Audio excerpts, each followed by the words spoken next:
الحمدللہ رب العالمین والصلاة والسلام علی محمد الامین واعوذ باللہ من الشیطان الرجیم بسم اللہ الرحمن الرحیم۔ خواتین و حضرات، سورہ مائدہ کی آیت 44 زیر بحث تھی۔ اس میں یہود کو توجہ دلائی گئی کہ ان کے پاس تورات ہے، اللہ کا حکم ہے، لیکن وہ اس پستی میں اتر آئے ہیں کہ تورات کے مطابق جب یہ دیکھتے ہیں کہ فیصلہ کیا گیا تو ہمارے مفادات پر زد پڑے گی، تو یہ بہانہ کر کے رسالت مآب صلی اللہ علیہ وسلم کے پاس مقدمات لے آتے ہیں۔ لوگوں سے کہہ دیں گے کہ آخر ہم خدا کے پیغمبری کے پاس اپنا مقدمہ لے کے آئے۔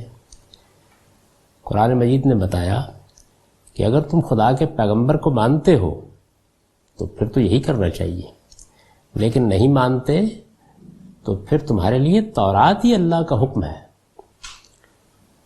پھر تمہارے لیے زیبا یہی ہے کہ تم اپنے فیصلے حکم اللہ کے مطابق کرو جو تورات میں ہے۔ تورات کے بارے میں یہ فرمایا کہ یہ ہدایت ہے، یہ نور ہے، یہ ہدایت ہم نے اتاری، یہ نور ہم نے اتارا۔ پھر حوالہ دیا اس بات کا کہ اللہ کے پیغمبر اس کے مطابق فیصلے کرتے رہے ہیں، تمہارے ربانی عالم اس کے مطابق فیصلے کرتے رہے ہیں، تمہارے جلیل القدر فقہا اس کے مطابق فیصلے کرتے رہے ہیں۔ اور وہ یہ کیوں کرتے تھے؟ اس لیے کہ انہیں یہ معلوم تھا کہ اللہ کی کتاب کے وہ نگہبان بنائے گئے ہیں، اللہ کی کتاب کے گواہ ٹھہرائے گئے ہیں۔ یہ بات بھی واضح کر دی کہ ہم نے جب بھی کتاب دی، اور تورات میں تو جگہ جگہ یہ مضمون بیان ہوا ہے، تو اس ہدایت کے ساتھ دی کہ فَلَا تَخْشَوُا النَّاسَ وَاخْشَوْنِ، کہ لوگوں سے نہ ڈرو بلکہ مجھ سے ڈرو۔ وَلَا تَشْتَرُوا بِآيَاتِي ثَمَنًا قَلِيلًا، اور میری آیتوں کو تھوڑی قیمت کے عوض نہ بیچو۔ اس پر میں نے لکھا ہے، مطلب یہ ہے کہ جنہیں گواہ بنایا گیا تھا انہیں یہ ہدایت بھی کی گئی تھی کہ اس گواہی کی ذمہ داریوں سے عہدہ برا ہونے کے لیے صرف خدا سے ڈرے۔ یعنی جب آپ کو گواہی کے منصب پر فائز کیا گیا ہے تو قدم قدم پر امتحان پیش آئے گا، گواہی دی جائے گی، گواہی دینے کے لیے بلایا جائے گا۔ اس موقع کے اوپر اگر اپنے مفادات سامنے ہوئے، لوگوں کا ڈر پیش نظر ہوا، تو پھر گواہی کی ذمہ داریاں پوری نہیں ہو سکیں گی۔ اس لیے یہ ہدایت کر دی گئی تھی کہ اس گواہی کی ذمہ داریوں سے عہدہ برا ہونے کے لیے صرف خدا سے ڈرے، دوسروں کا خوف اور رعب اپنے سینے سے نکال دے، اور اپنے دنیوی اغراض کے لیے خدا کی اس امانت میں کوئی خیانت نہ کرے۔ اللہ کی کتاب ہمارے پاس خدا کی امانت ہوتی ہے۔ جس کو اس کا علم دیا گیا، یہ اس کا کام نہیں ہے کہ وہ اس میں ادنا درجے کی بھی خیانت کرے۔ یہ خیانت کیا ہے؟ آپ جانتے ہیں کہ صحیح بات یہ ہے، آپ جانتے ہیں خدا کا حکم یہ ہے، آپ جانتے ہیں کہ بات یوں فرمائی گئی ہے، لیکن لوگوں کے خوف سے، اپنی کسی مصلحت سے آپ اس کی گواہی نہیں دیتے۔ یہ گواہی یہود کو اپنے اندر بھی دینی تھی اور بنی اسماعیل میں پیغمبر کی بعثت کے بعد بھی دینی تھی۔ یہ گواہی قرآن کے معاملے میں ہم کو اپنے بارے میں بھی دینی ہوتی ہے، اپنے خاندان کے سامنے بھی دینی ہوتی ہے، اپنے اعزاء اقربا کے سامنے بھی دینی ہوتی ہے، اور اگر کسی وقت پوری قوم کے سامنے دینی پڑے تو اس وقت بھی کوئی رعب، کوئی خوف دامن گیر نہیں ہونا چاہیے۔ سچائی کے ساتھ بتا دینا چاہیے کہ اللہ کی کتاب کا حکم یہ ہے۔ چنانچہ پیچھے جو ہم نے نوٹ پڑھا تھا اس میں میں نے استاد امام کے یہ الفاظ نقل کیے تھے کہ یہ وہ لوگ ہیں کہ ان کو یہ کہا گیا ہے کہ ذرا اپنے گریبان میں منہ ڈال کے دیکھو، پاسبان ہو کر انہوں نے خدا کے حرم میں کس طرح نقب لگائی ہے، اور گواہ ہو کر کس طرح کتمان شہادت میں مہارت دکھائی ہے۔ یعنی پاسبان تھے اور ذمہ داری یہ تھی کہ حرم کی نگہداشت کریں، اور اسی میں نقب لگانے کے لیے تیار ہو گئے۔ اس سے بڑا جرم تو نہیں ہو سکتا کہ چوکیداری چوری کرنے کے لیے آ جائے، اور گواہ ٹھہرائے گئے تھے، لیکن یہ طریقے تلاش کرتے رہے کہ خدا کی شریعت کو کیسے چھپایا جا سکتا ہے، کتمان شریعت کیسے ہو سکتا ہے، اس پر کیسے پردہ ڈالا جا سکتا ہے۔ اس کا ماتم ہے۔ تو میں نے لکھا ہے کہ اپنی دنیوی اغراض کے لیے خدا کی اس امانت میں کوئی خیانت نہ کریں۔ یہ ہدایت تورات کے ان تمام مقامات پر بڑی تاکید کے ساتھ کی گئی ہے جہاں یہود سے احکام شریعت کی پابندی کا عہد لینے کا ذکر ہوا ہے۔ ان تمام مقامات پر آپ تورات کو پڑھیں تو حکم دیا جاتا ہے، اور پھر اس کے بعد اللہ تعالیٰ اس بات کی تاکید کرتے ہیں کہ یہ میرے ساتھ باندھا ہوا عہد ہے۔ اور سیدنا موسیٰ علیہ السلام کے بارے میں تو معلوم ہوتا ہے کہ وہ وقتاً فوقتاً براہ راست یہ عہد لیتے تھے اور بار بار اس عہد کی پابندی کی تلقین فرماتے تھے۔ اس کو غائب کے سیغے سے بیان کرنے کے بجائے حاضر کے سیغے میں اس لیے فرمایا ہے، یعنی بات تو یوں چل رہی تھی نا کہ ان کے ساتھ یہ معاملہ ہوا، ان کے ہاں یہ چیز ہوئی، لیکن پھر براہ راست خطاب کر کے بتایا کہ یہ ہدایت کی گئی تھی۔ حاضر کے سیغے میں اس لیے فرمایا ہے کہ کلام کا تنوع اسے سامعین کے لیے زیادہ مؤثر بنا دے، یعنی جب اس طرح کی تبدیلی ہوتی ہے کلام کے اندر تو ایک التفات کی صورت پیدا ہو جاتی ہے، کبھی اس مقصد کے لیے کہ مخاطب کو جھنجھوڑ دیا جائے، بیدار کر دیا جائے، اور کبھی اس مقصد کے لیے کہ اس کو ایک طرف رکھ کر کسی دوسرے گروہ کو آمادہ خطاب کیا جائے۔ تو ارشاد فرمایا کہ تھوڑی قیمت کے عوض میری آیتوں کو نہ بیچو۔ تھوڑی قیمت کا مطلب یہ نہیں ہے کہ زیادہ قیمت ملے تو بیچ دو، اصل میں ساری دنیا کی متاع بھی اگر دے دی جائے، پوری کائنات کے خزانے بھی دے دیے جائیں، اور دوسری طرف یہ صورتحال ہو کہ آپ کو خدا کی بات کو چھوڑنا ہے، تو کسی بندہ مومن کے لیے یہ تھوڑی قیمت ہے، یہ کوئی قیمت نہیں ہے۔ اس طرح کی جو چیزیں آتی ہیں یہ اصل میں کسی چیز کی شناخت کو واضح کرنے کے لیے آتے ہیں۔ تو فرمایا وَمَن لَّمْ يَحْكُم بِمَا أَنزَلَ اللَّهُ فَأُولَٰئِكَ هُمُ الْكَافِرُونَ، اور یاد رکھو کہ جو لوگ اللہ کے اتارے ہوئے قانون کے مطابق فیصلے نہ کریں وہی منکر ہیں۔ یہ دیکھیے وہ جو پیچھے بات فرمائی تھی کہ جب حکم اللہ ہے، اللہ کا قانون آپ کے پاس موجود ہے، تو پھر یہ نہیں ہے کہ مقصد کو سامنے رکھ کر ہم آج کے حالات میں خود قانون بنا لیں گے۔ اللہ نے اگر وہ قانون دیا ہے اور وہ کوئی وقتی چیز نہیں تھی، تو پھر جب تک اللہ ہی کی طرف سے اس کا نسخ نہ ہو جائے، اس میں کوئی تبدیلی نہ ہو جائے، اس وقت تک اس کے ماننے والوں کے لیے واجب الاطاعت قانون ہے۔ اور اگر کوئی شخص خدا کے قانون کو سمجھ کر جانتے بوجھتے اس کے مطابق فیصلہ نہیں کرتا، تو پھر وہ اصل میں خدا کے قانون کا منکر ہے۔ وہ یہ نہیں کہہ سکتا کہ میں مانتا تو ہوں لیکن فیصلہ نہیں کر رہا۔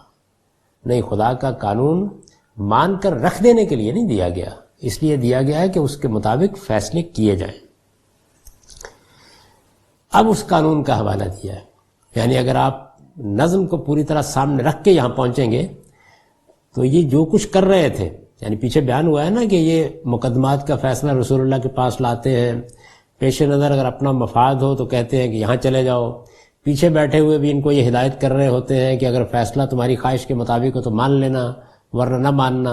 یہ جو سارا حوالہ دیا جا رہا تھا، تو اس میں جو قانون زیر بحث ہے قبائلی زندگی ہے۔ ایسی جگہ رہتے ہیں کہ جہاں قتل کے معاملات ہوتے رہتے ہیں، لڑائی جھگڑا بھی ہوتا رہتا ہے، کسی نے کسی کا ناک کاٹ دی، کسی نے کسی کا ہاتھ کاٹ دیا، کسی نے کسی کی آنکھ پھوڑ دی، اسی طریقے سے کسی نے کسی کی جان لے لی۔ تو چونکہ یہ سب معاملات ہوتے رہتے تھے، تو در حقیقت قصاص کا قانون تھا جس میں اس طرح کی ہلے بازیاں کرنے کی کوشش کرتے تھے۔ چنانچہ اب اس کا حوالہ دیا ہے، یعنی پیچھے کہا تھا کہ تورات ان کے پاس ہے اور فی حکم اللہ، اب واضح کر دیا ہے کہ وہ کیا قانون تھا۔ وَكَتَبْنَا عَلَيْهِمْ فِيهَا أَنَّ النَّفْسَ بِالنَّفْسِ، یعنی ہم نے تورات دی تھی، اس میں ہدایت تھی، اس میں روشنی تھی، اس کے مطابق نبی فیصلہ کرتے رہے، ربانی عالم فیصلہ کرتے رہے، اس لیے کہ وہ اس کے نگہبان بنائے گئے تھے، اس پر گواہ ٹھہرائے گئے تھے، انہیں یہ ہدایت کی گئی تھی کہ اللہ سے ڈرنا، کسی اور سے نہ ڈرنا، اور یہ بتایا گیا تھا ان کو کہ اللہ کے قانون کو سمجھ لینے کے بعد جو لوگ اس کے مطابق فیصلے نہ کریں وہی منکر ہیں۔ اور وہ قانون کیا تھا؟ وہ اس کتاب میں ہم نے یہ قانون لکھ دیا تھا، وَكَتَبْنَا عَلَيْهِمْ، ان پر فرض کر دیا تھا، أَنَّ النَّفْسَ بِالنَّفْسِ، کہ جان کے بدلے جان، وَالْعَيْنَ بِالْعَيْنِ، آنکھ کے بدلے آنکھ، وَالْأَنْفَ بِالْأَنْفِ، ناک کے بدلے ناک، والاذن بالاذن، کان کے بدلے کان، والسن بالسن، دانت کے بدلے دانت، والجروح قصاص، اور اسی طرح دوسرے زخموں کا بھی قصاص ہے۔ فمن تصدق بہ فہو کفارۃ لہ، پھر جس نے معاف کر دیا تو اس کے لیے کفارہ بن جائے گا۔ اور پھر فرمایا ومن لم یحکم بما انزل اللہ فاولئک هم الظالمون، اور یہ بھی لکھ دیا تھا کہ جو اللہ کے اتارے ہوئے قانون کے مطابق فیصلے نہ کریں وہی ظالم۔ میں یہ سمجھتا ہوں کہ اتنی وضاحت سے قرآن مجید نے یہ بات بیان کر دی ہے کہ اس استدلال کے لیے کوئی ادنا گنجائش بھی باقی نہیں رہتی کہ ہم شریعت کے مقاصد کو سامنے رکھیں گے اور اپنے لیے آج کوئی اور قانون بنا لیں گے۔ اللہ کا قانون اللہ کا فیصلہ ہے، اللہ نے یہ قانون اس لیے دیا ہے کہ اس پر عمل کیا جائے۔ اللہ کی طرف سے اگر کوئی تبدیلی اس میں نہیں ہوئی تو پھر سب مسلمانوں کے لیے، سب ماننے والوں کے لیے لازم ہے کہ اس کے اوپر عمل کرے، وہ اس سے انحراف نہیں کر سکتے۔ اور یہ انحراف اگر جانتے بوجھتے کیا گیا ہے تو یہ کہاں آدمی کو پہنچائے گا؟ یہ اس کو ظالم بنا دے گا۔ یہ ظالم جب قرآن مجید میں اس طرح کے موقع پر آتا ہے تو اس کا مطلب ہوتا ہے ظالم لنفسہ، اپنی جان پر ظلم ڈھانے والا بتا دے گا۔ اور یہ در حقیقت تعبیر ہوتی ہے قرآن مجید کی زبان میں جو کچھ قیامت میں پیش آنے والا ہے اس کی، یعنی نتیجے کو بیان کر دیا جاتا ہے۔ اس سے پہلے فرمایا تھا کہ وہ منکر قرار پائے گا، یعنی اس کو پھر مومن نہیں مانا جائے گا۔ وہ اگرچہ مسلمانوں کی صف میں شامل ہے، مسلمانوں کے رجسٹر میں اس کا نام لکھا ہوا ہے، لیکن خدا کے ہاں وہ منکر قرار پا جائے گا۔ اس سے اندازہ کیا جا سکتا ہے کہ اللہ کی شریعت کے معاملے میں کیا چیز مطلوب ہے۔ چنانچہ میراث کا قانون جو سورہ نساء میں زیر بحث آ چکا ہے، وہاں یہ بتا دیا ہے کہ اللہ کی حدود ہیں، اور جو ان حدود کی خلاف ورزی کرتے ہیں، جانتے بوجھتے ان سے انحراف کرتے ہیں، وہ پھر اپنے آپ کو خدا کے ہاں مسلمان کے مقام پر کھڑا نہ سمجھیں۔ اللہ تعالیٰ ان کے ایمان کو قبول نہیں کرے گا، اور ان کے ساتھ وہی معاملہ ہوگا جو منکرین کے ساتھ ہوگا۔ چنانچہ وہاں ابدی جہنم کی سزا بیان کی گئی ہے۔ تو ارشاد فرمایا ہے کہ یہ قانون تھا جو ہم نے ان کو دیا تھا، اس قانون سے گریز اور فرار کے لیے یہ سب ہیلے ہو رہے تھے۔ اس میں چند چیزیں ہیں جن پر البیان کے نوٹ دیکھ لیجئے۔ ایک بات تو اس قانون کو بیان کرنے کے بعد میں نے یہ لکھی ہے کہ یہی حکم ان مسلمانوں کا بھی ہوگا جو آزادی و اختیار رکھتے ہوئے اپنے فیصلے کتاب الہی کے مطابق نہیں کرتے۔ یعنی یہ جو پیچھے فرمایا تھا کہ جو لوگ اللہ کے اتارے ہوئے قانون کے مطابق فیصلے نہ کریں وہی منکر ہیں، اس پر یہ میں نے لکھا ہے۔ پھر قانون بیان ہوا، اس پر یہ نوٹ ہے کہ یہ اس قانون کا حوالہ دیا ہے جس سے بچنے کے لیے یہود نبی صلی اللہ علیہ وسلم سے رجوع کرنا چاہتے تھے۔ قرآن نے واضح کر دیا ہے کہ یہ خدا کی شریعت اور اس کا ابدی حکم ہے، اسے تورات میں اسی طرح ثبت کیا گیا تھا۔ اس سے فرار کی کوشش کرو گے تو خدا کی بارگاہ میں ظالم اور فاسق قرار دیے جاؤ گے۔ یہی قانون تورات میں تھا، یہی قانون ہمارے لیے بھی ہے۔ سورہ بقرہ میں اللہ تعالیٰ نے وضاحت کر دی ہے کہ ہمارے لیے بھی یہی قانون ہے۔ اس میں یہ جو فرمایا کہ پھر جس نے معاف کر دیا تو اس کے لیے کفارہ بن جائے گا، یعنی قانون تو یہی ہے، قصاص کا قانون ہے، آنکھ کے بدلے آنکھ، کان کے بدلے کان، ناک کے بدلے ناک، اسی طریقے سے دوسرے زخموں کا قصاص۔ لیکن جس کو نقصان پہنچا ہے اور اگر وہ دنیا میں نہیں رہا تو اس کے ورثاء کو حق حاصل ہے کہ وہ معاف کر دیں۔ معاف کریں گے تو فرمایا یہ ترغیب دی ہے، یہ ان کے گناہوں کے لیے کفارہ بن جائے گا۔ یہ مجروح یا مقتول کے اولیاء کے لیے ترغیب ہے کہ وہ مجرم کو معاف کر دیں تو ان کی یہ نیکی ان کے گناہوں کا کفارہ ہو جائے گی، اور جس درجے کی یہ معافی ہوگی اسی کے بقدر ان کے گناہ معاف کر دیے جائیں گے۔ یعنی اللہ تعالیٰ یہ چاہتے ہیں، اس کی ترغیب دے رہے ہیں کہ اگر معاف کر سکتے ہو تو معاف کر دو۔ یہ قصاص کے قانون میں معافی کا حق کیسے حاصل ہوتا ہے، عدالت کے اختیارات کیا ہیں، اولیاء معاف کر دیں تو کیا ریاست پابند ہو جاتی ہے کہ وہ بھی معاف کر دیں، یہ سب چیزیں سورہ بقرہ میں زیر بحث آ چکی ہیں۔ اور وہاں میں نے یہ بات واضح کر دی ہے کہ معافی اس وقت مؤثر ہوگی جب کہ عدالت اس نتیجے پر پہنچ جائے کہ مجرم معافی کا مستحق ہے، پہلے یہ فیصلہ کیا جائے گا۔ اگر عدالت سمجھتی ہے کہ وہ معافی کا مستحق ہی نہیں ہے تو پھر یہ معافی مؤثر نہیں ہوگی، لیکن عدالت سمجھتی ہے کہ معافی کا مستحق ہے اور اولیاء معاف نہیں کرتے تو عدالت معاف نہیں کر سکتی۔ یعنی یہ تو چیز ہے، اس میں تو وہ مؤثر ہے، لیکن ریاست کے ہاتھ باندھ نہیں دیے گئے۔ اس کے دلائل کیا ہیں اس کو میں نے وہاں سورہ بقرہ میں بیان کر دیا، جہاں اس قانون کا حوالہ ہمارے لیے آیا ہے۔ یہاں ظاہر ہے کہ یہ ذکر ہے کہ یہی قانون یہود کے لیے بھی تھا، یہی تورات پہ نازل کیا گیا تھا۔ آیت کا انداز بیان دلیل ہے کہ یہی حکم ہمارے لیے بھی ہے۔ سورہ بقرہ کی آیت 178 سے اس کی تائید ہوتی ہے، جہاں قصاص کا قانون ہمارے لیے بیان کیا گیا ہے، اس سے یہ بات واضح ہو جاتی ہے کہ قانون ہمارے لیے بھی یہی ہے۔ معافی کا اختیار اس میں بھی دیا گیا ہے۔ اس کے بعد مزید وضاحت کر دی گئی ہے کہ اگر معافی دے دی جائے گی تو ایسا نہیں ہے کہ پھر چھوٹ جائے گا، بلکہ پھر دیت عائد ہو جائے گی، اور وہ دیت معروف کے مطابق، قاعدے کے مطابق، جو سوسائٹی کا رواج ہے وہ ادا کی جائے گی۔ چنانچہ یہ بتایا ہے کہ وہ نہایت خوش اسلوبی سے ادا کی جائے۔ تو جو قانون اب ہمارے لیے اللہ تعالیٰ نے مقرر کر رکھا ہوا ہے، اس میں قصاص کا ضابطہ یہی ہے، یہی ناک کے بدلے ناک، یہی کان کے بدلے کان، یہی آنکھ کے بدلے آنکھ، یہی زخموں کا قصاص۔ اس کی پوری تفصیلات ہمارے ہاں بیان کی گئی ہیں۔ لیکن اگر کوئی معاف کر دیتا ہے اور وہ معافی عدالت قبول کر لیتی ہے، یعنی پہلے یہ فیصلہ کیا جائے گا کہ مجرم کے لیے رعایت ہو سکتی ہے، کیونکہ قتل کا جرم ایک طرف ورثاء سے متعلق ہے، یا اس طرح کی کوئی اگر حرکت ہوئی ہے کہ جس میں کسی کا بازو کاٹ دیا ہے، کسی کی ناک کاٹتی ہے، کوئی زخم لگا دیا ہے، تو اس کا ایک پہلو تو مجروح ہے سے یا مقتول کے ورثاء سے ہے۔ ایک دوسری چیز یہ ہے کہ یہ ریاست کے خلاف بھی جرم ہوا ہے، معاشرے کے خلاف بھی جرم ہوا ہے۔ تو معاشرے اور ریاست کو یہ حق حاصل ہے کہ وہ یہ فیصلہ کرے کہ مجرم کسی معافی کا مستحق نہیں ہے، اس میں پھر ورثاء کی معافی مؤثر نہیں ہوگی۔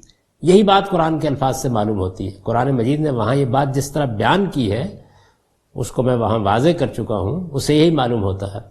لیکن یہ حق نہیں دیا گیا کہ اگر ریاست اس جگہ پہنچ جائے کہ معاف کر دینا ہے تو مقتول کے وارثوں کی مرضی کے بغیر معاف کر دے، نہیں، پھر وہ آمادہ نہیں ہوں گے تو پھر معافی نہیں ہوگی، پھر رعایت نہیں ہوگی، پھر قصاص لیا جائے گا۔ ارشاد فرمایا کہ یہ ان کے لیے کفارہ بن جائے گا۔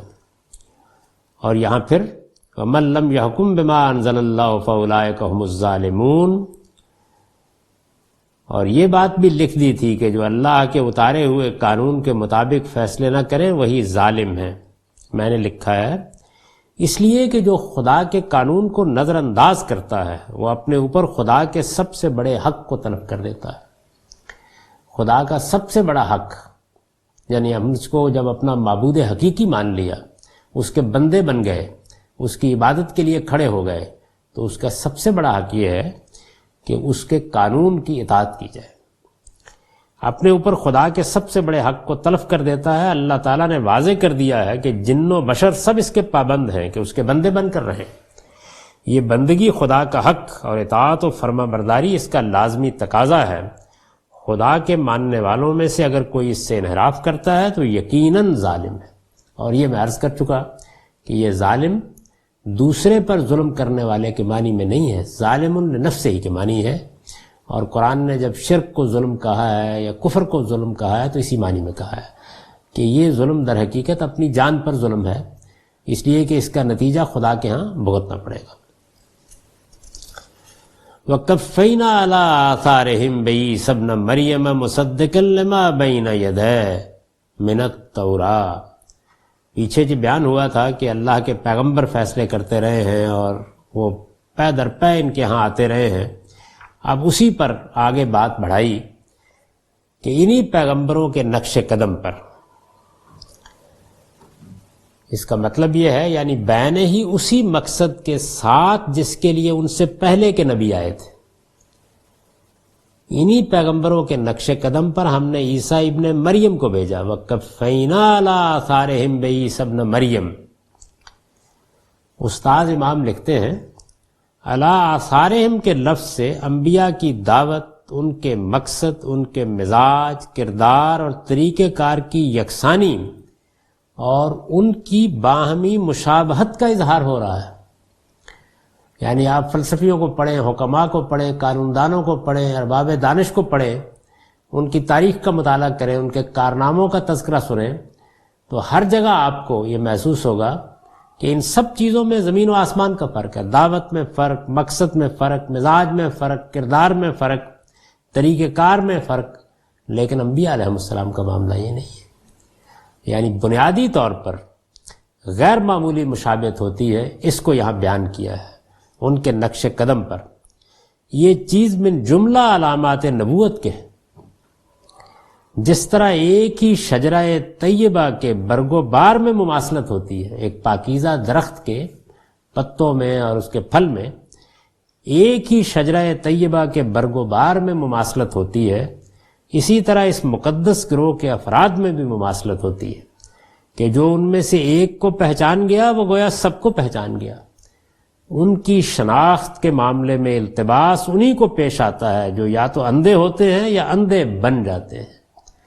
جن کے اندر بصیرت ہوتی ہے وہ کبھی دھوکہ نہیں کھاتے۔ یہ حقیقت ہے کہ آدمی کے اندر اگر سچی بصیرت ہو، اس نے اپنے نفس کو بے لگام نہ چھوڑ دیا ہو، اپنی فطرت کے اندر موجود ہدایت کی قدر کی ہو، تو پیغمبر کے معاملے میں کسی استدلال کی ضرورت نہیں ہوتی۔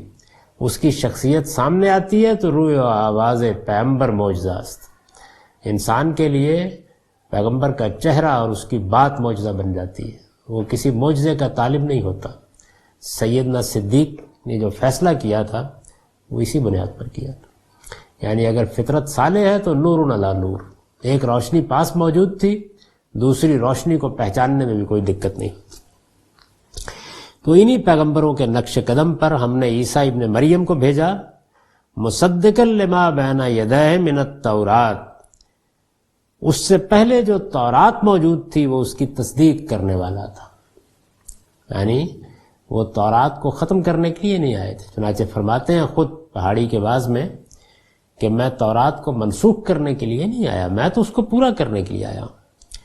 وَآتَيْنَهُ الْإِنْجِيلَ فِيهِ هُدًى وَنُورٌ، اور ہم نے اس کو انجیل عطا فرمائی جس میں ہدایت اور روشنی تھی۔ پیچھے تورات کے بارے میں بھی یہی فرمایا تھا، اللہ کی کتاب اسی لیے آتی ہے ہدایت بنے، روشنی بن جائے۔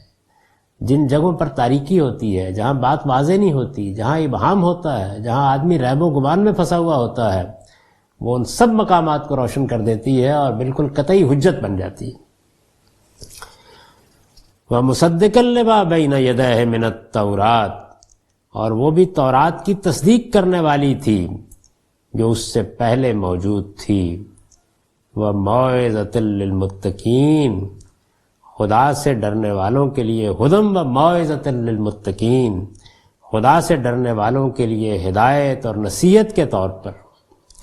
اور وَلِيَحْكُمْ أَهْلُ الْإِنْجِيلِ بِمَا أَنزَلَ اللَّهُ فِيهِ وَمَن لَّمْ يَحْكُمْ بِمَا أَنزَلَ اللَّهُ فَأُولَٰئِكَ هُمُ الْفَاسِقُونَ۔ وہی بات دہرائی اس فرمان کے ساتھ کہ اہل انجیل بھی اسی کے مطابق فیصلے کریں جو اللہ نے اس میں نازل کیا ہے، اور جو اللہ کے اتارے ہوئے قانون کے مطابق فیصلے نہ کریں وہی فاسق ہے۔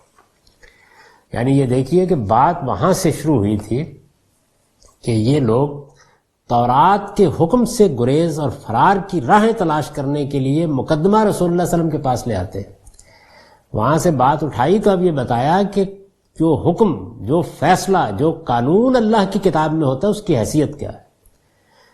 اس سے اندازہ کیا جا سکتا ہے کہ اس معاملے میں ادھر ادھر کے استدلال کو کتنا درخور اعتنا سمجھنا چاہیے۔ حقیقت یہ ہے کہ قرآن کے اس مقام کو پڑھنے کے بعد کوئی شخص یہ سوچنے کی جسارت بھی نہیں کر سکتا کہ اللہ کی دی ہوئی شریعت یا اس کے قانون سے گریز اور فرار کی راہیں تلاش کی جا سکتی ہیں۔ اس وجہ سے اس کی کوئی گنجائش نہیں ہے۔ یہاں قانون زیر بحث ہے، اور دیکھیے حدود زیر بحث ہے۔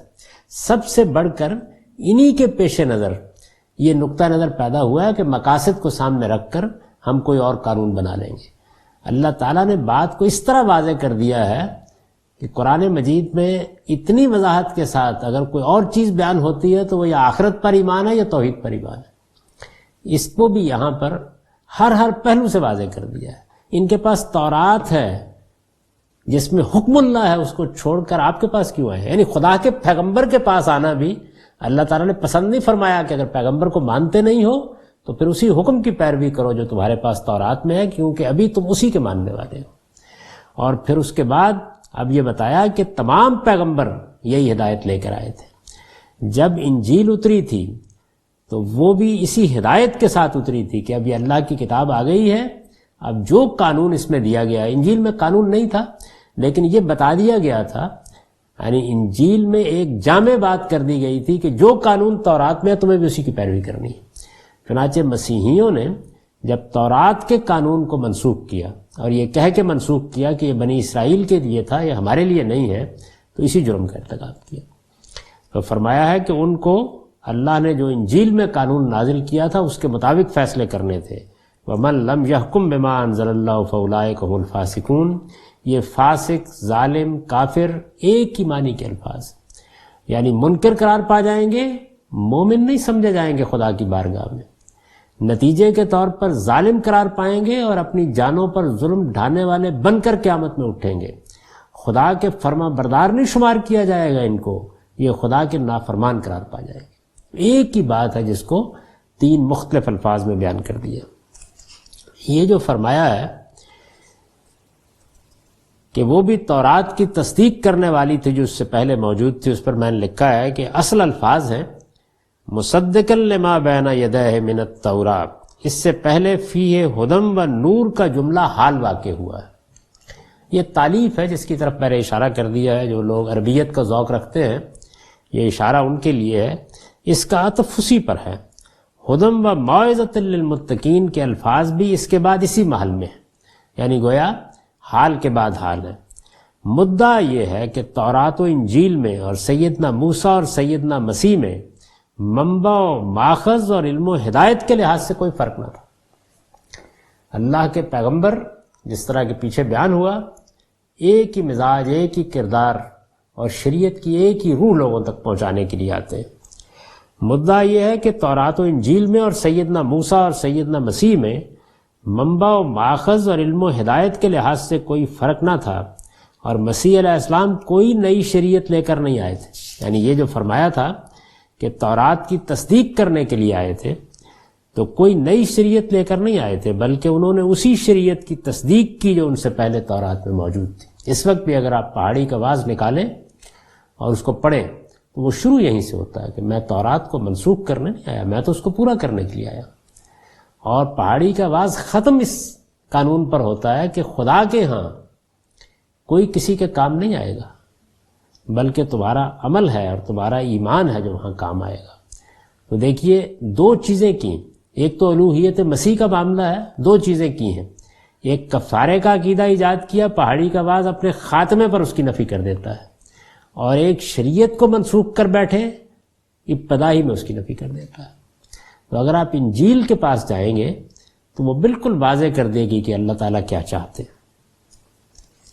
اب یہ ساری بات بیان کرنے کے بعد دیکھیے کیا فرمایا، ارشاد ہوا وَأَنزَلْنَا إِلَيْكَ الْكِتَابَ بِالْحَقِّ، یعنی پھر ہم نے تمہاری طرف، رسالت میں آپ صلی اللہ علیہ وسلم کو خطاب کر کے کہا ہے، پھر ہم نے تمہاری طرف یہ کتاب نازل کی ہے بالحق، قول فیصل کے ساتھ، مصدقا لما بین یدیہ من الکتاب، اور اس کتاب کی تصدیق میں جو اس سے پہلے موجود ہے۔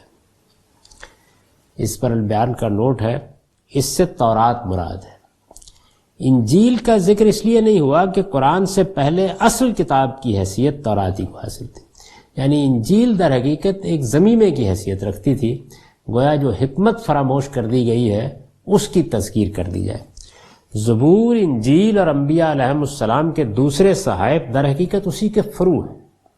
اصل کتاب کی حیثیت بنی اسرائیل کے ہاں توراتی کو حاصل تھی، تو اس وجہ سے یہاں توراتی کا حوالہ دیا ہے۔ وَمُحَیْمَنًا عَلَیہ، اور اس کی نگہبان بنا کر اب یہ قرآن مجید کے بارے میں بتایا کہ یہ تصدیق بھی کر رہا ہے اور یہ نگہبان بنا کر بھیجا گیا ہے۔ اس کا کیا مطلب ہے؟ میں نے لکھا ہے اصل میں لفظ مہیمن استعمال ہوا ہے۔ یہ حیمنہ فلان علی قضا سے بنا ہوا اسم صفت ہے جو محافظ اور نگران کے معنی میں آتا ہے۔ مطلب یہ ہے کہ کتاب الہی کا اصل قابل اعتماد نسخہ اب قرآن ہے۔ ہمارے لیے اب اللہ کی کتاب قرآن مجید ہی قول فیصل ہے۔ تورات اور دوسرے صحائف سے متعلق بھی کسی چیز کے حق و باطل کا فیصلہ کرنا ہو تو اس کے لیے کسوٹی اور معیار یہی ہے۔ یعنی قرآن مجید جس طرح جو کچھ اس کے بعد سامنے آیا ہے اس کے لیے معیار اور کسوٹی ہے، اسی طرح خود اللہ تعالیٰ کی پہلے نازل کردہ کتابوں کے لیے بھی معیار اور کسوٹی ہے۔ اس کو لفظ مہیمن سے یہاں ادا کیا ہے۔ جو بات اس پر کھری ثابت ہوگی وہ کھری ہے، اور جو اس پر کھری ثابت نہ ہو سکے وہ یقیناً کھوٹی ہے جسے ہر حال میں رد ہو جانا چاہیے۔ قرآن مجید کی یہی حیثیت دوسرے مقامات میں لفظ فرقان سے اور لفظ میزان سے بیان کی گئی ہے، واضح کی گئی ہے۔ فرقان یعنی حق و باطل میں فیصلہ کرنے والی چیز، میزان ترازو، کسوٹی جس پر ہر چیز کو تول کر دیکھا جائے گا۔ یہ قرآن مجید کی صفات ہے، وہ میزان ہے، وہ فرقان ہے، وہ مہیمن ہے۔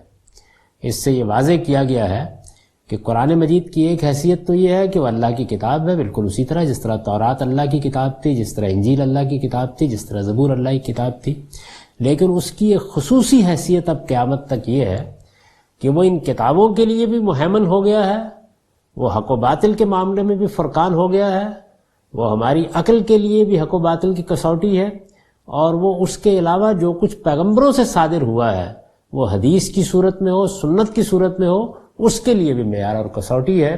کوئی چیز اس کے خلاف قبول نہیں کی جا سکتی۔ تو ارشاد ہوا کہ یہ ہم نے آپ کو دیا ہے، فَاحْكُمْ بَيْنَهُمْ بِمَا أَنزَلَ اللَّهُ۔ ان کو بھی یہی کہا گیا تھا، تورات نازل ہوئی ہے، اس میں جو اللہ نے قانون نازل کیا اس کے مطابق فیصلے کرو۔ انجیل کے بارے میں بھی یہی ارشاد فرمایا تھا۔ اب جب قرآن کا ذکر ہوا، یوں سمجھ لیجئے کہ بات وہاں سے چلی تھی کہ تورات میں حکم اللہ ہے، تو پوری تاریخ بیان کر کے یہ بتا دیا کہ ہر کتاب جب آئی ہے تو اسی لیے آئی ہے کہ جو قانون اس میں دیا گیا اس کی پیروی کی جائے۔ اسے ہیلوں اور بہانوں سے ٹالا نہیں جا سکتا، اسے کسی تعویل کے خراج پر چڑھایا نہیں جا سکتا۔ اس کو سمجھو، جب بات سمجھ میں آ جائے تو پھر اس کے بعد اس سے سرے منہ انحراف نہیں ہو سکتا۔ تو ارشاد فرمایا کہ حکم دیا گیا فَاحْكُمْ بَيْنَهُمْ بِمَا أَنزَلَ اللَّهُ، اس لیے تم ان کا فیصلہ اس قانون کے مطابق کرو جو اللہ نے اتارا ہے۔ یعنی رسالت میں آپ صلی اللہ علیہ وسلم کے پاس آئیں گے تو فیصلہ اس قانون کے مطابق ہوگا۔ ان سے کہا گیا کہ اگر رسالت میں آپ صلی اللہ علیہ وسلم کو نہیں مانتے، قرآن کو نہیں مانتے، تو پھر تورات موجود ہے جس کو مانتے ہو، اور اس میں اللہ کا حکم ہے، اس کے مطابق فیصلے کرو۔ اور رسالت میں آپ صلی اللہ علیہ وسلم کو یہ بتایا جا رہا ہے کہ آپ پر قرآن نازل ہو گیا ہے، اب آپ کا یہ کام نہیں ہے کہ آپ تورات کے مطابق فیصلہ کریں، آپ کے پاس مقدمہ آئے گا تو آپ قرآن کے مطابق فیصلہ کریں گے۔ فَاحْكُمْ بَيْنَهُمْ بِمَا أَنزَلَ اللَّهُ وَلَا تَتَّبِعْ أَهْوَاءَهُمْ عَمَّا جَاءَكَ مِنَ الْحَقِّ، اس قانون کے مطابق فیصلہ کرو جو اللہ نے اتارا ہے، اور جو حق تمہارے پاس آ چکا ہے اس سے ہٹ کر اب ان کی خواہشوں کی پیروی نہ کرو۔ اس پر البیان کا نوٹ ہے، اصل الفاظ ہیں لا تتبع اہواءہم عما جاءک من الحق۔ ان میں لا تتبع کے بعد ان دلالت کرتا ہے، لا تتبع کے بعد ان کا صلہ ہے، یہ دلالت کرتا ہے کہ یہ لا تنحرف یا اس کے ہم معنی کسی لفظ کے مفہوم پر متضمن ہے۔ عربی زبان میں ایک طریقہ یہ ہے کہ اس میں بعض اوقات تضمین ہو جاتی ہے دو افعال کے درمیان، اور اس میں یہ بلاغت ہوتی ہے کہ الفاظ کم رہ جاتے ہیں، یعنی فعل ادھر سے لے لیا، صلہ اس فعل کا لے لیا، کہ وہ فعل تو مذکور نہیں ہوتا لیکن اس کا مفہوم وہاں پر مقدر ہوتا ہے، اور اس طریقے سے ایک بڑی جامع بات چند لفظوں میں بیان ہو جاتی ہے۔ مدعا یہ ہے کہ اپنے مقدمات لے کر یہ آپ کے پاس آئیں تو آپ کا فیصلہ اس قانون کے مطابق ہونا چاہیے جو اللہ تعالیٰ نے آپ پر نازل کیا ہے، آپ اسی کے پابند ہیں، اس سے منحرف ہو کر ان کی خواہشات و بدعات کی پیروی میں آپ کوئی فیصلہ نہیں کر سکتے۔ یہ اگر اپنے فقہا کے پاس جائیں تو جس طرح ان کا فرض ہے کہ تورات و انجیل کے مطابق فیصلے کریں، اسی طرح آپ کے پاس آئیں تو آپ کو قرآن کے مطابق فیصلہ کرنا ہے۔ اسے چھوڑ کر کسی دوسرے قانون کے مطابق معاملات کا فیصلہ کرنا اسی طرح کفر، ظلم اور فسق ہے جس طرح اوپر تورات و انجیل سے متعلق ذکر ہوا ہے۔ یعنی جو قانون خدا نے دے دیا ہے اس قانون کی اس طرح پابندی کی جائے گی۔ یہ سورہ چونکہ عہد و میثاق کی سورہ ہے، آخری عہد لیا جا رہا ہے اس میں ہمارے پیغمبر کی امت سے، ہم سے، اس وجہ سے اس پہلو کو بالکل واضح کر دیا، یعنی اس میں کوئی گنجائش اب باقی نہیں رہی کہ آپ خدا کی شریعت کو ایک طرف رکھ کر یہ دعویٰ کر سکتے ہیں کہ ہم ایمان والے ہیں، ہم اللہ تعالیٰ کے ماننے والے ہیں۔ آپ کو شریعت کی پابندی کرنی ہے، ہر حال میں کرنی ہے۔ استقرار بالکل الگ چیز ہے، مجبوری بالکل الگ چیز ہے، کسی مصلحت کی رعایت بالکل الگ چیز ہے، لیکن جب یہ قانون ہے اور یہ اللہ کا قانون ہے تو اسی لیے دیا گیا ہے کہ اس سے کوئی انحراف نہ کیا جائے، اور یہ بتا دیا گیا ہے کہ اس میں کسی کی خواہشات کی پیروی نہیں کی جائے گی، اس لیے کہ حق آ گیا ہے، حقیقت واضح ہو گئی ہے اور ہر لحاظ سے واضح ہو گئی ہے۔ تو فرمایا کہ ادنا درجے میں بھی التفات نہ کرو، وہی بات کرو جو قانون میں ہے، اور یہ حضرات اگر اپنی خواہشات کی پیروی کرنے کے لیے کہتے ہیں تو اس سے منہ موڑ لو۔ یہ قرآن مجید نے گویا واضح کیا اس بات کو کہ اللہ کے قانون کی اہمیت کیا ہے۔ جب اللہ اپنی شریعت دے دیتا ہے تو اس کے بارے میں اس کے ماننے والوں کا رویہ کیا ہونا چاہیے، کیا چیز مطلوب ہے اللہ تعالیٰ کے۔ ان آیات کا اب سادہ ترجمہ سن لیجئے۔ ارشاد فرمایا ہے، پھر یہ ہدایت بھی اس کے بارے میں کی گئی تھی کہ لوگوں سے نہ ڈرو بلکہ مجھ سے ڈرو، اور میری آیتوں کو تھوڑی قیمت کے عوض نہ بیچو، اور یاد رکھو کہ جو لوگ اللہ کے اتارے ہوئے قانون کے مطابق فیصلے نہ کریں وہی منکر ہیں۔ اور اسی کتاب میں ہم نے ان پر فرض کیا تھا کہ جان کے بدلے جان، آنکھ کے بدلے آنکھ، ناک کے بدلے ناک، کان کے بدلے کان، دانت کے بدلے دانت، اور اسی طرح دوسرے زخموں کا بھی قصاص ہے۔ پھر جس نے معاف کر دیا تو وہ اس کے لیے کفارہ بن جائے گا، اور یہ بھی کہ جو اللہ کے اتارے ہوئے قانون کے مطابق فیصلے نہ کریں وہی ظالم ہیں۔ انہی پیغمبروں کے نقش قدم پر ہم نے عیسیٰ ابن مریم کو بھیجا، اس سے پہلے جو تورات موجود تھی وہ اس کی تصدیق کرنے والا تھا، اور ہم نے اس کو انجیل عطا فرمائی جس میں ہدایت اور روشنی تھی، اور وہ بھی تورات کی تصدیق کرنے والی تھی جو اس سے پہلے موجود تھی، خدا سے ڈرنے والوں کے لیے ہدایت اور نصیحت کے طور پر، اور اس فرمان کے ساتھ کہ اہل انجیل بھی اسی کے مطابق فیصلے کریں جو اللہ نے اس میں نازل کیا ہے، اور جو اللہ کے اتارے ہوئے قانون کے مطابق فیصلے نہ کریں وہی فاسق ہیں۔ پھر ہم نے اے پیغمبر تمہاری طرف یہ کتاب نازل کی ہے قول فیصل کے ساتھ، اور اس کتاب کی تصدیق میں جو اس سے پہلے موجود ہے، اور اس کی نگہبان بنا کر، اس لیے کہ تم ان کا فیصلہ اس قانون کے مطابق کرو جو اللہ نے اتارا ہے، اور جو حق تمہارے پاس آ چکا ہے اس سے ہٹ کر اب ان کی خواہشوں کی پیروی نہ کرو۔ اقول قولی ھذا واستغفر اللہ لی ولکم ولسائر المؤمنین۔